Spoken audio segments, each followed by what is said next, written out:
Welcome to another episode of the Make Mental Health Matter show. I'm your host, Kelli Melissa Reinhardt, and I just really love doing this show. And I'm trying to do a different intro that I do every single time, but I don't know. I'm just excited to be back with my special guest for today. I don't know how to open the show any other, and you're probably so used to it. You're like, what are you saying? And you're not saying the right words. Anyways, it's one of those days. I thought I'd change it up. I know, weird. But I am very excited for my guest for today, and more specifically, really. So when we have these things that happen in our lives, right? It can either go one way and bring us into this sadness, this darkness, or it can go another way, and we really start to share our story. As with every guest that was so generic, sorry. But with every guest that I bring on, they have a story. They have a reason why they do what they do, but they also have a story to share. And so my guest is not any different other than the credentials. So I'm going to tell you a little bit more about her and her credentials, and then I'm going to let her tell you a little bit more about her story. So, Kristy Johnson is a licensed professional counselor, so an LPC, located in the Dallas Fort Worth area, but provides telehealth services through the state of Texas. She received her bachelor's in psychology with a minor in linguistics from University of Texas San Antonio, which is UTSA, and her master's of arts in community counseling from Argosy University in Dallas.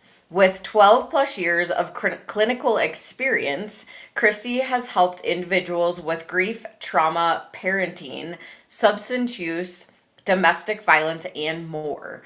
Her certifications and qualifications include clinical trauma professional cognitive processing therapy, or you may have heard of it, CPT, provider for PTSD, CAMS 2, for National Anger Management Association, NAMA, and a member of the National Association of Cognitive Behavioral Therapists, which is the NACBT. With Kristy's education, clinical experience, and life experience as a widow and a solo parent, she provides a non judgmental space and two listening ears to process thoughts, feel emotions, and assist with developing a blueprint to keep moving forward. She sees you and hears you, and you are not alone. So, without further ado, Kristy, thank you so much. Let me change the scene. Yeah, now we're both in it. Yay, and not on top of each other. So, thank you so much for joining me. I'm very excited that you're like already speaking my language just reading your bio. Well, thank you so much, Kelly, for having me here. Definitely excited to kind of share where my clinical expertise is, but also like just my life experience and where it's like projected me towards helping those that are very similar in my situation. Yeah, well, share a little bit more with the audience about your story and kind of really, I know you've been doing this for a really long time, but more so catch us up on your story and why you do what you do. Sure. So let's start from the very beginning of when I decided, you know what, I'm going to be a therapist. I've always just known I want to be a therapist. I've had friends that were just like, you know what? You are really good at holding my secret. You hear me, you appreciate me for who I am. And it's like, oh, well, let me go into therapy. Granted, also it's one of those things where it's like, well, psychology. I don't need to do much math as well. So why not? So I got my psychology degree from UTSA. Go Roadrunners. And then I took 6 years to figure out what do I do with the psychology degree. And I just kind of like did retail for a while. And then I decided I'm going to go back to school because you can't do much with just a bachelor's. So I went back, got my master's in community counseling, like you mentioned, from Argosy University. back in 2017. And that's when I started my first internship as well. And that was with domestic violence victims. And it was really hard because, it's one of those where I've never came from a background of violence. Mhm. I'm gonna sorry, pause you for 1 second just because your audio kind of shifted out. So I'm having a little bit hard time hearing you. I don't, Sure. yeah, yeah, now it shifted back, so I don't know. Try it one more time. Okay. Yes, So, now we're good. Okay, so go. You said that you have been doing this for 12 years and then the audio kind of shifted out. So from there, if you yes. can. Yes. So I actually started my internship over in Fort Worth working with those that are victims of domestic violence.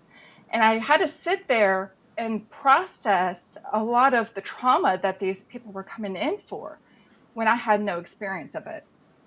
But yet I was able to assist and help them with resources, with helping them in actually developing plans and just being their protector or safe person that they could go to. And that shifted from the victim side to the perpetrator side because part of me was like, well, let me go back to my root of what I learned in school. And the real change happens when you find where's the beginning of it. Sort of like, all these babies flowing down the river. And it's like, well, why are these babies flowing down the river? Let's go to the source and find out where does this start. So I started working with the perpetrator side. Loved it because it was very intriguing on just listening to, the stories that these individuals told themselves or learned growing up. And it wasn't my place to say, oh, that's wrong or bad. It was more of like, let me hear you out and then ask you questions on where did that thought start. And from there, I moved to working with families and children and also adults in an outpatient setting. And I've discovered that as much as I love my kids, I actually work better with adults. And so I went from there to also a substance treatment facility program where I was able to work alongside individuals that actually had substance use. And they were in this facility for 6 months. So I got to spend a lot of time with them and figuring out the mental health side and also the substance use side and how they play with each other. Now, at the time, yes, I was married. My husband, he did drink, but we didn't know that it was going to be the demise to to my loss of him. It was one of those casual drinking. And then I left there. I actually was in insurance business for about 5 years. And I got to work with individuals that were from the lower socioeconomic class, just kind of getting them to connect with resources in the community. And so I was just very happy and very content with where I was, helping and serving those individuals. And then life, of course, happens. COVID hits. And I also had my second child at the time then, too. She's a COVID 2020 baby. Born in April. Anyways, so, he got to come home and he had to start working from home. Along with me, working from home with a newborn and then a toddler as well. So it was like pure chaos. I was okay with it because I was like, okay, I'm on maternity leave. This is my time to just kind of like relax, enjoy the new baby, enjoy my older toddler one, and just kind of, work with that. Well, that's when he was a very social individual. Me, I'm more reserved. I prefer to keep to myself. I'm okay with staying at home. He was the one that needed to go out and about. So when COVID hit, Everybody was like, oh, well, we can't go out anywhere. We have to wear masks everywhere we go. If you're not vaccinated, we can't hang out with you. And so there was this isolation part for him. I was okay. I got therapist friends. They're like, oh, we still could talk. We could still connect. How you doing? Hang in there. But for him, he started to move further away from his family, from his friends, and start more heavily drinking, to the point where we actually had, I want to say starting in 2022, the end of 2022, we would have DoorDash deliver at least every other day. And it so happened to be his order of like vodka, which was like 2 bottle sizes. And that would last every other day for him. So as a therapist, it's one of those things where it's like you don't necessarily do therapy work on your family. Your role is to be a mom, to be a wife, and that's that. It was really hard because I had the clinical knowledge of like, this is the effects of what alcohol does to you. Yet I also understood the depression that was starting to build up in him. And one of the hardest things was to realize, you know what? We all have choices in this life. I can't persuade somebody to make a choice. I could just be there and be with them. But they have to be making their own choices that empowers them. And with the choice of him not being able to dig himself out of that spiral that he was going into, I had to make a choice to be there, but also put a barrier in a way to protect me and my kids. Because you started seeing symptoms of, walking, not necessarily walking, but stumbling. And it's like, oh no, is he going to like hit the wall one of these days and like make a hole in the wall? And the irritability started to, be brought out. There would be times where I'd find him not crawled, but more so in a fetus position on the floor in the middle of the day when he would be on the clock working. And I'm just like, are you okay? And he's like, I'm just taking a nap. No. So it's very hard to just see the progression of this alcohol take over a spouse. And you have this knowledge as a therapist, and you're like, I want to save you. I want to rescue you. Yet I can't, because you're choosing this. So in April of 2023, he finally passed. And it so happened to be Good Friday. I'm like, okay, you what? You better rise in 3 days, just like the Bible says. You better. But of course, he didn't, and I'm very thankful that I had family and friends that were there to support me and the girls. Because at the time, my girls were 2 and 6. And it's like my oldest didn't even graduate from kindergarten at the time. So I had to figure out, how am I able to be this mom for them, yet also go back to work eventually here. And now that everything that we had set up for 2 household people is now reduced to 1. And I want to say for the first 6 months, I didn't give a crap about what was going on. I'm sorry. I hope I'm okay. No, you're good. Yeah, totally. Yes, you're good. And so it's like the first 6 months, it's like just zombie mode. Hmm. Like, you don't know what day it is. You don't even know what time it is. All you want to do is just sleep and cry and maybe eat. I honestly have to say, if it wasn't for my kids, who knows where I would have been. And a lot of my friends are like, how did you do this? Like, how are you doing it? What other option do I have? I have to find a way to do this. They are dependent on me. So after 6 months, I started to kind of start putting pieces together for me to be the primary person, since I'm the only person.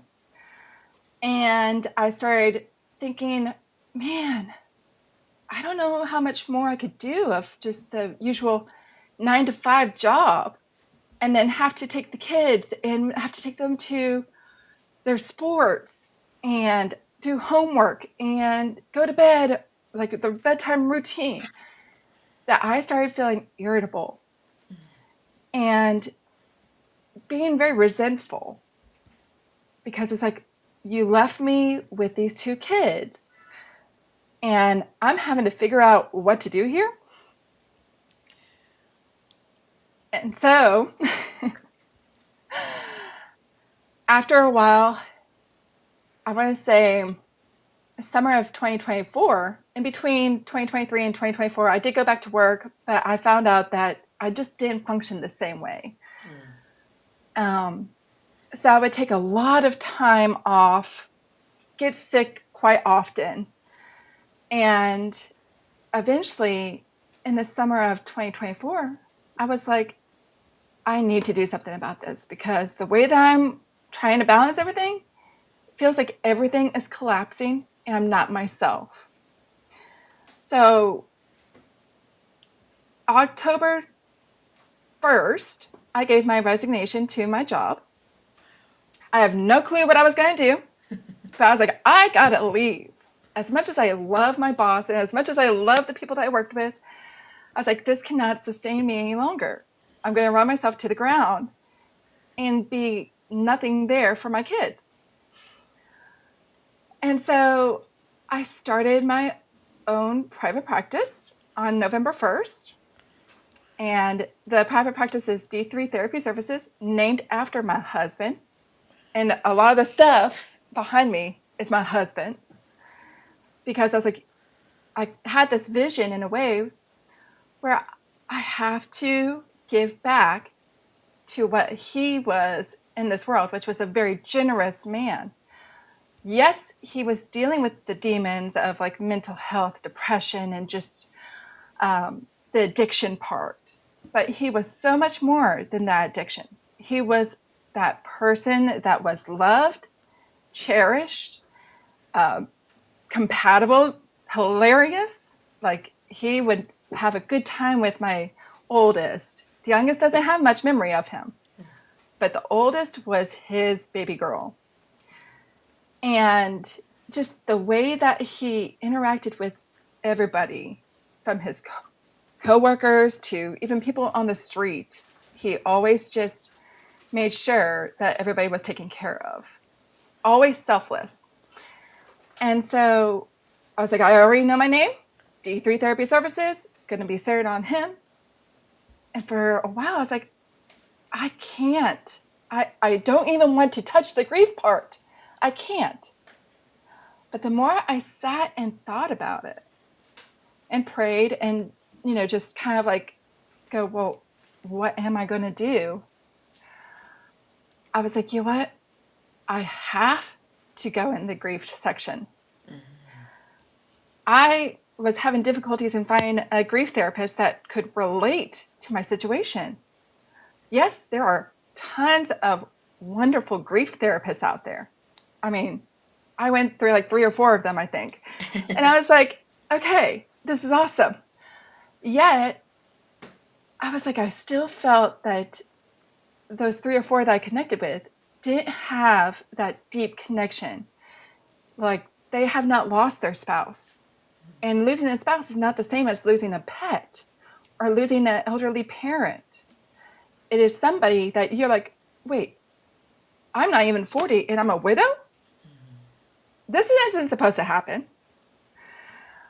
And I was like, you know what? If there's not a therapist out there that I could connect to on that level, then I have to be that therapist for somebody else. And so that's where I am today, where it's like, you know what? 2+ years passed. Yes, I'm still grieving. I will always forever grieve.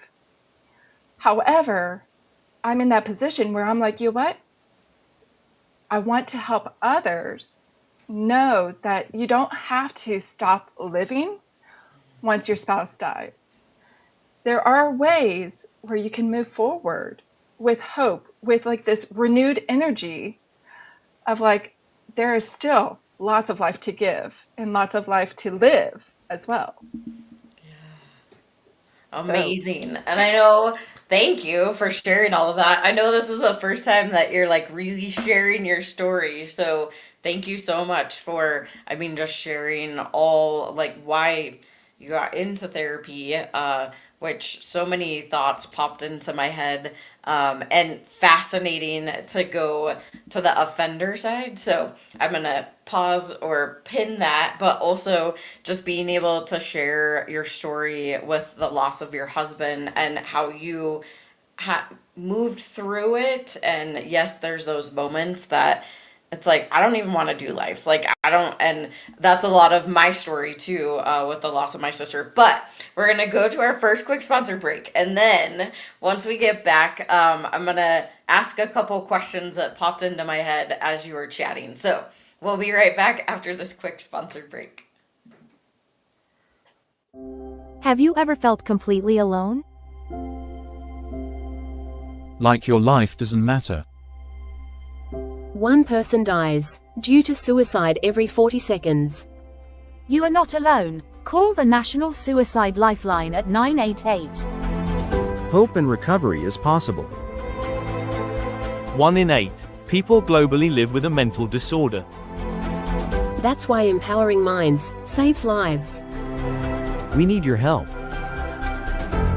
With only $19 a month, you help us save lives through mental health and suicide prevention education.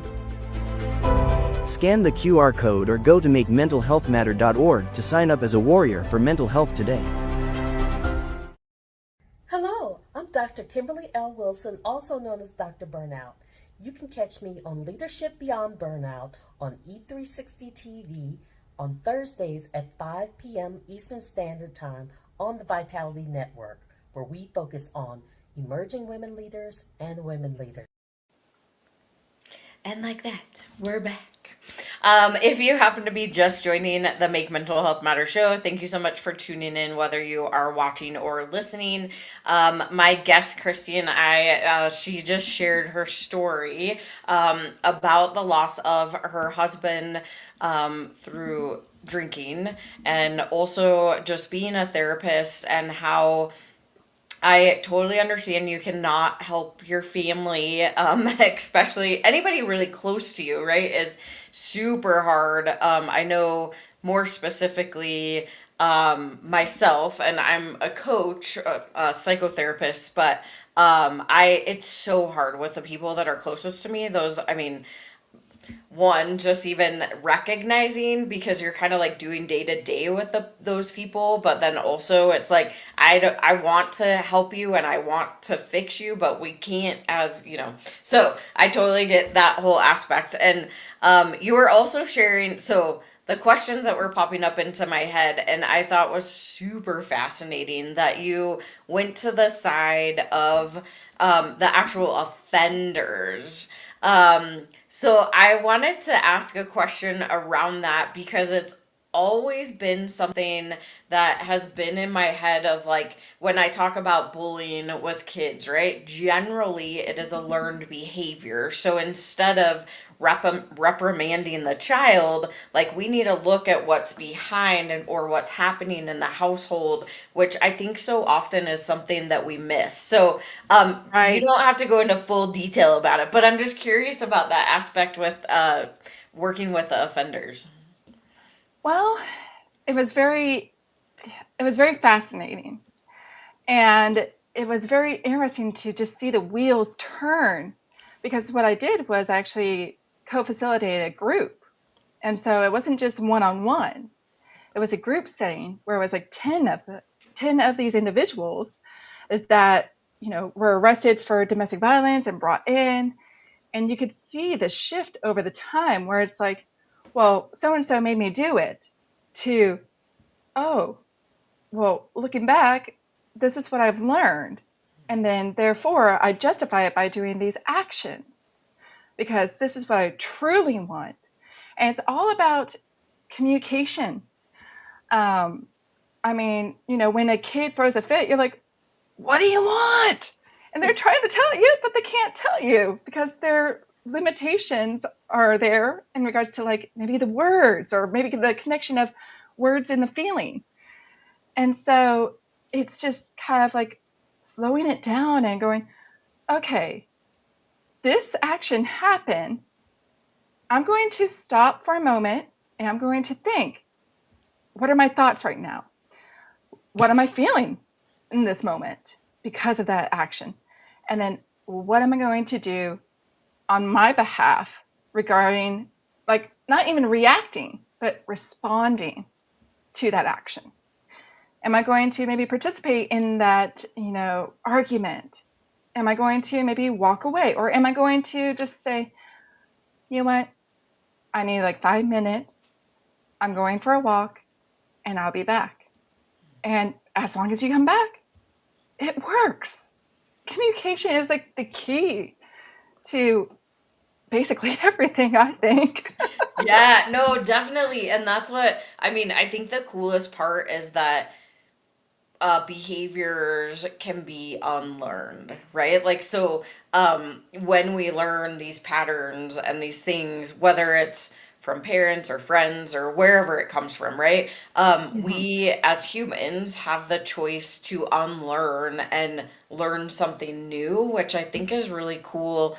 That one, that type of group is something that offenders and so many recovery, right? Like we have all these different groups that you can be a part of, to know, one, that you're not alone, but also that there is a way forward.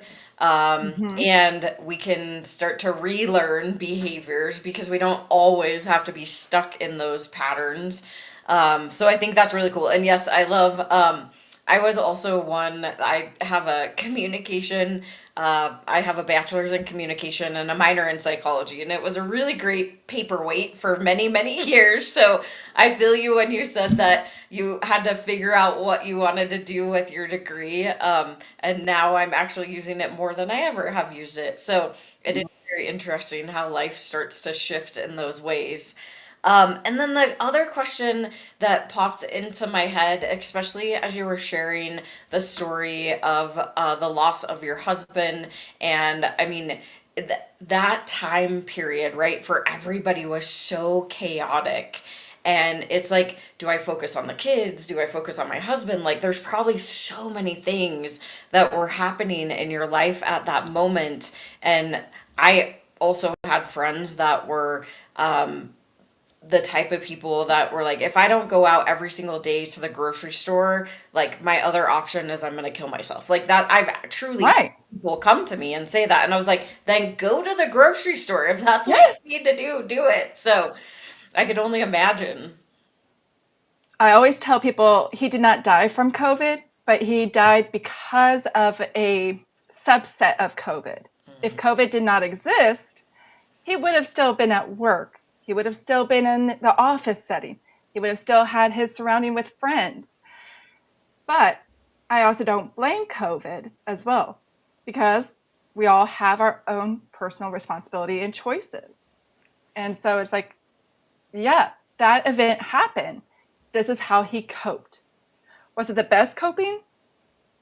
No. But it was one of the ways that he coped. And I had to let him figure it out.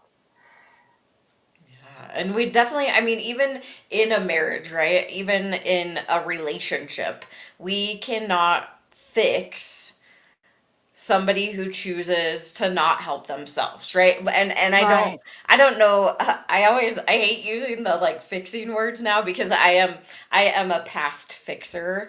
Yep. I I don't try, like, I will be helpful, but I also believe that we have choice, which you talked about, is like that he chose to utilize that coping mechanism. And most of the time, especially as a wife, like they just don't listen to us anyways. So it's unless somebody else says the exact same thing that we said, it doesn't ever click. So Right. I mean, sometimes we just gotta go down that rabbit hole and go, oh, let me figure out how this works. yes, No, yes, yeah. no matter And what anybody says. right, right. I think as humans, we're like, I'm only gonna listen if I want to listen. Right. And I do also understand. So I actually 2 years prior to my sister passing, I had an ex who also I did not realize that his drinking was so bad because when we were together, it was just like you were talking about, is the casual drinking, a couple beers every night. Like, as I look at it in retrospect, I'm like, huh. I didn't ever notice that as much as I do now. But he did ultimately end up passing due to kidney and liver failure due Yeah. to alcoholism. And I mean, we were not together for years before he passed, but I never knew that it was that level. And it is one of those that you're like, when you're in it, it's like, is it really that bad? Is it not? And then you're looking at, well, now we're getting the just deliveries, right? And so, and then being a mom and a wife and a therapist, and man, yeah, all the things just coming together. So, Yep. And then you have, some friends that come over and they're like, after the loss, and they're like, well, we didn't know it was this bad. Did you call? Did you check on him? And if he didn't respond back to you, that probably would be a red flag. Like he's in that depression where it's hard for him to even respond back because he doesn't know how. yeah. And I think, I mean, as you set down on this path of utilizing the negative coping mechanism of substance use, or, I mean, again, substance use is legal and illegal drugs. So, and Right. alcohol is a legal drug. And I think that that's part of the conversation that we don't talk enough about. And so I'm going to ask you a question just because I have a thought process that some people might say is like, as a therapist and as his wife, and I know we already just talked about it, but I would love for your opinion on this. If people, and I'm sure you've probably heard people say this in the past too, is like, well, why didn't you do anything about it? Right? So I'm curious what you say now, and I know you touched on it, and then we just touched on it, but those people that are out there that are moms, their wives, or even husbands, right? So it goes both ways. Any relationship, and they're like, well, why didn't you do anything about it in this relationship? What would you say to those people just so that they really understand like how it is being in those situations? Right. So definitely there's a lot of individuals that would say that there's a lot of guilt.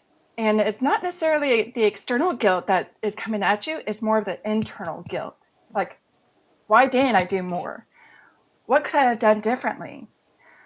And thankfully, the family and friends that I have, they never did place that guilt on me. So I didn't experience the external, even though I know that there's people that do.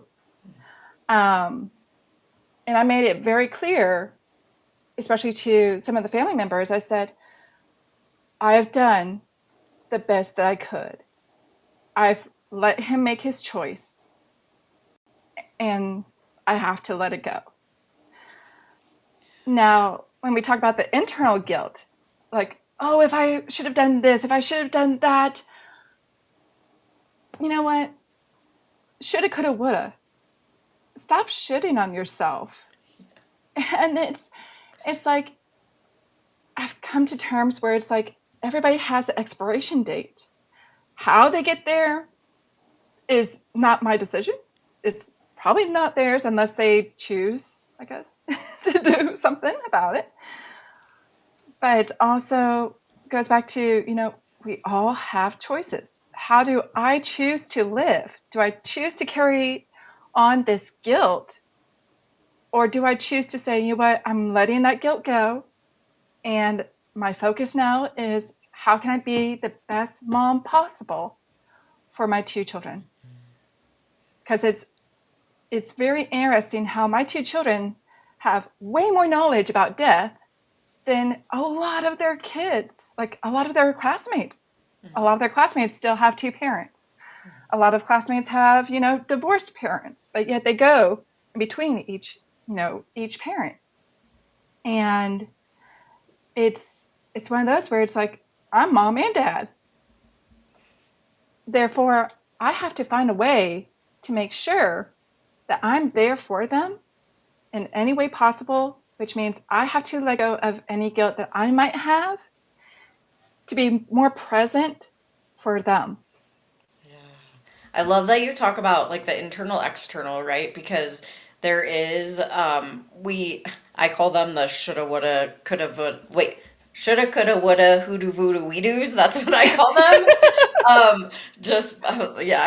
That's because I was very much in the, well, what should I have done? What could I have done? How could I have helped, right? And I think that through grief, we go through that process, no matter how somebody passed, but also with suicide or substance abuse, because you can't just take away the substance. I think people need to understand that is that you can't just say, no, you can't come into my house with that delivery, or no, you can't drink, or no, you can't do those drugs, or hey, I'm going to get you sent into a facility, right? Like you can help guide people. It's just like you can lead a horse to water, but you can't make it drink. And that is absolutely what people need to understand about whether it is legal or illegal drugs when we talk about substance use. The same with depression and any other mental health challenges, that we can help people process, and we can help people understand a little bit better why they do the things that they do, and that they're using a negative coping mechanism versus a positive coping mechanism. But they are the human that has to make that choice. And we can't do that for anybody other than ourselves. So I love that you talk about the external and the internal, is that we as survivors, right? The lost survivors, we have those battles that go in internally. And thank goodness that you did not have that external pressure that was put on you. So kudos to all those people that surround you. That is amazing.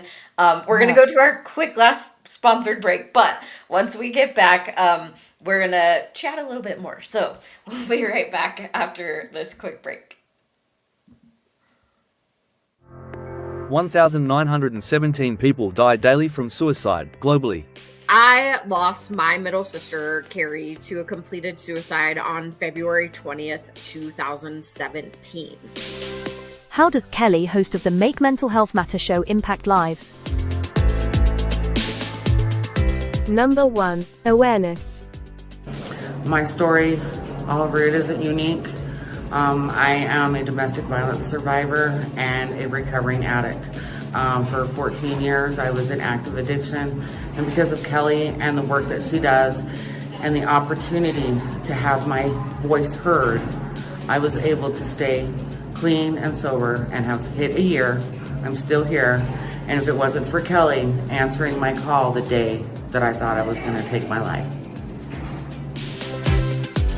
2. Conversation.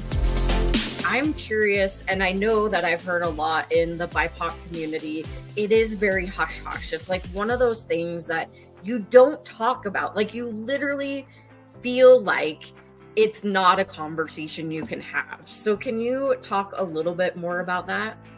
First, shout out to Kelli, because I'm glad that she asked the question. I researched you before I went on your show, and I saw how real and authentic you were. And I just appreciate the question because it is different, and we have to have tough, courageous conversations. So yes, I always say I'm a triple diversity threat. I'm a Black woman with multiple disabilities. Now, I'm not really a threat, but to other people, I may be, because people fear the unknown and what they're uncomfortable with. Number 3, education. Kelli's passionate commitment to mental health awareness is a beautiful thing. It's clear in her social media posts, it's clear in the resources that she puts together, in the activities that she provides, her collaboration with organizations, and the consistent way that she continues to deliver a message, encouraging people to understand that they can share openly and to break the stigma around mental health. Kelli's topics cover children and adults, talk about things that we can do as a community, things that we can do individually, and her website is packed with information and resources and all kinds of contacts that you can use to reach out, whether you're dealing with something yourself or you're looking to help somebody else who is struggling. I encourage you to check it out. And like that, we're back again. If you happen to be just tuning into the Make Mental Health Matter show, make sure you go back because you missed the whole entire first half of this. So, we have been talking about Kristy's journey through becoming a therapist, but also the loss of her husband, and really showcasing or shining a light really on how it is to be a wife to a person who is going through substance use challenges and being a therapist in addition to a mom and all the things. You had also mentioned, as you were talking about your story, about the grief portion, right? Like after it, you were like, I don't want to do anything. I mean, one, having a young child, and then also losing your husband, and now you're going to a single income household, like everything was designed to be together, and then all of a sudden you're not together, and then now you have to start navigating through this completely different space, and then in addition making that choice to quit your job and start your own practice. I mean, so much has happened in between then and now, and I have had multiple people over time say that the first, and myself included, the first year for me, I was just going.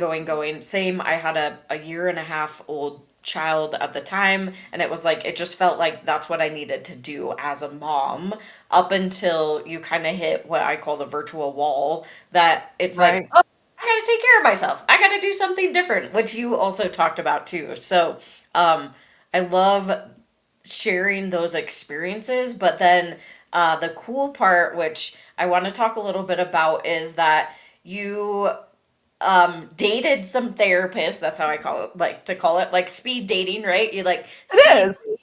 with all the therapists, find the one that works for you, but then also finding that none of them really had that experience. So then leads you into obtaining another certification for grief counseling, which I think is really, really cool. And a lot of like what my nonprofit does too is I keep adding more certifications because Why not?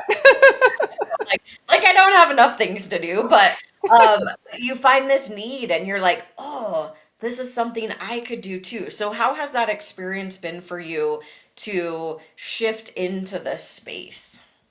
Well, first off, I have a fucking phenomenal therapist right now, which actually uses Adlerian style, which is not my style at all. But I'm just like, oh my goodness, I could just go, whoa, and then just she bounces it back. I'm like, yes, thank you. And it's like,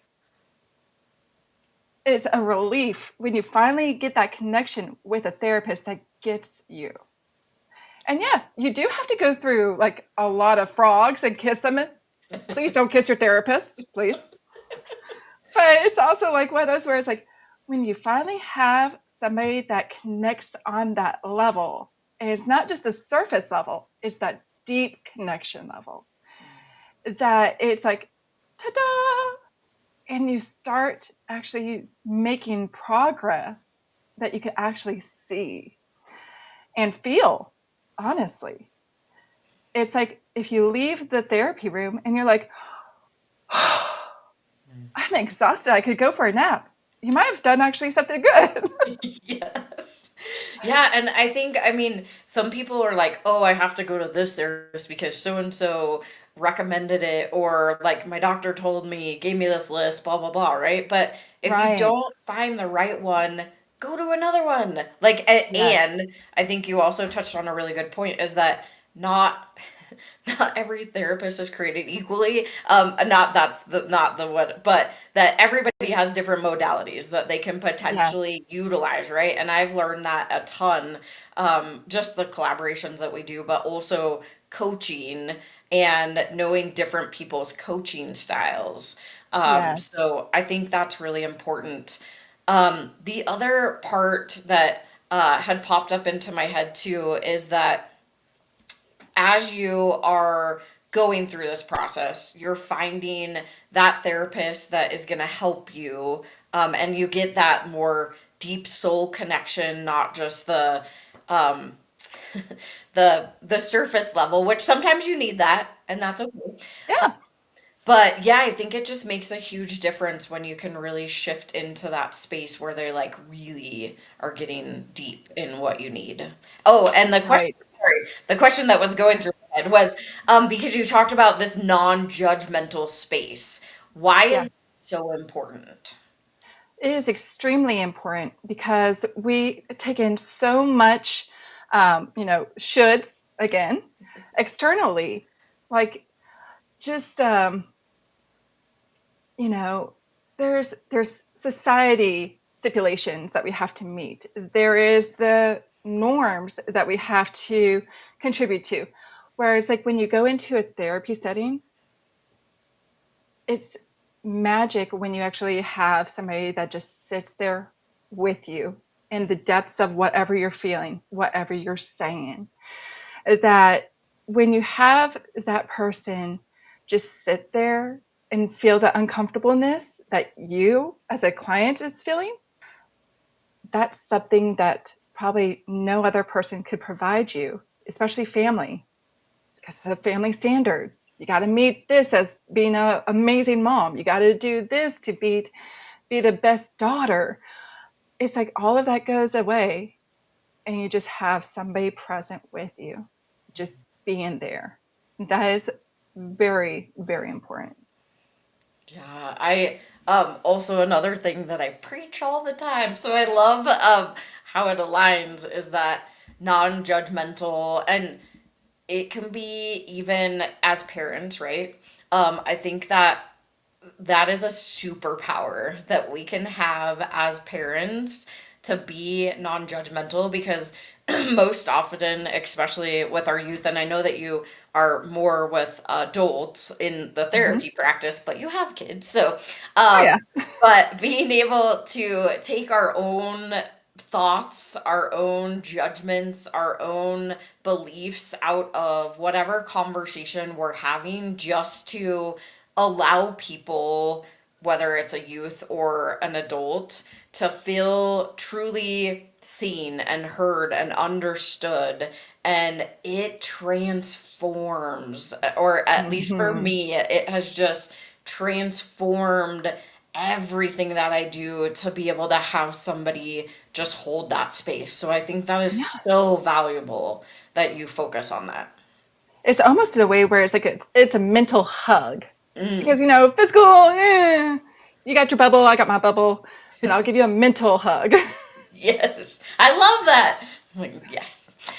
So we have about 4-ish minutes, but I would love for you if you have like a tool that you want to share with anybody, and also just share a little bit more information about your practice specifically. Who are the people that come to you? How can they find you? And how would they be able to follow you? Sure. So definitely my biggest suggestion is if you're a widow or widower, is get connected with like-minded community. Uh, just know that you don't have to feel alone. I know that in the Dallas-Fort Worth area, the one that we've connected to is the Warm Place. And they do amazing work for kids, amazing work. And it's very centered on having the kids realize that they don't have to forget their parent or their loved one that passed on, if it's a grandparent. But just also connect. There's a lot of online groups now too. I know I'm a part of a few of the Facebook ones where I'm like, thank goodness. It's like I read other people's stories and I'm like, I can connect to them because I know that what they're going through. Not that it's the same situation, but it's like it makes me feel like I'm like not alone. And being cherished and loved in a community where it's like you have support is probably the best thing when you're grieving. And so, of course, you know, as what I like to do is help those that are, you know, experiencing the chaos of parenting, but also grieving and having difficulties in balancing what is this work life and parent life and social life and trying to keep all those plates balanced. If you're having difficulties in finding that balance, let me know.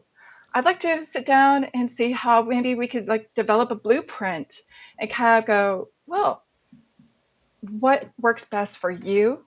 What works best for you as a mom or a dad that have little ones? And let's process, not only sit in the grief, but honor it by knowing that your loved one more than likely wants you to continue. Your kids definitely want you to continue because that's the only parent that they have left. And so it's important to make sure that that single parent or solo parent, as the widow community calls it, it's important to have that solo parent connection with community to know that you're not alone. I love that. Solo parent instead of Solo single. parent. I love that. Yes. And what is, so if somebody wants to work with you, what is the best place for them to go to just find more information about your practice? Sure. So my website is D as in David, the number 3, therapyservices.com. I also have an Instagram.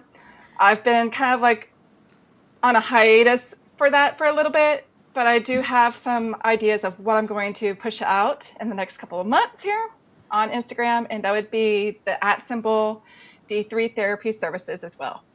Amazing. And for those that are listening, it is D as in dog, the number 3, THERAPY services, SERVICES.com. So D, the number 3, therapyservices.com. And then you can go to Instagram. I totally hear you on the social medias. It's like all the things, right? But this was such a great conversation. I so appreciate you sharing for the first time your story about the loss of your husband, being a therapist, and just understanding that, you know, we all go through something in life and we make the choices of either sitting in it, which is fine, totally, for some time, right? Right. But we can also move through it, and then we can create magic by opening your own practice and being able to share this experience through other ways like the show. So I so appreciate you coming on and being vulnerable and sharing your story. Thank you for having me, Kelly. I really appreciate your show as well. Yay, awesome. All right, y'all, that was another amazing episode of the Make Mental Health Matter show. I don't know about you, but grief and loss, it can be really, I feel like it's complicated. Like, there's so many layers to all of it. And the coolest part is that no matter what we've been through, no matter what we've experienced, just like Kristy said, is that find a community, those people that really know what you've gone through. Everybody's experience is different, so we're all going to go through the process of grief different. There's no exact steps that you're going to go through, although maybe some books will tell you that, but everybody's experience is different, and the ways that you can cope, the ways that you can find community, the ways that you can start to communicate with others is going to be really important. So I hope that this showcases the experience as a spouse in a relationship when you're not dealing with, that's the wrong word, but when you have all of these experiences throughout that time, and then the unfortunate thing happens when you lose your spouse, because it is very different. All losses are different again, and whether it's the loss of a spouse or a family member or your sister like myself, an ex, a mom, a dad, anyone in your life, even a pet, right? Like, grief and loss is an experience that we all go through as humans, because the two things in life is that we're born and we're going to die. Those are the unfortunate parts. Not unfortunate, because being born, never mind. I'm just rambling now, so I'm just gonna stop.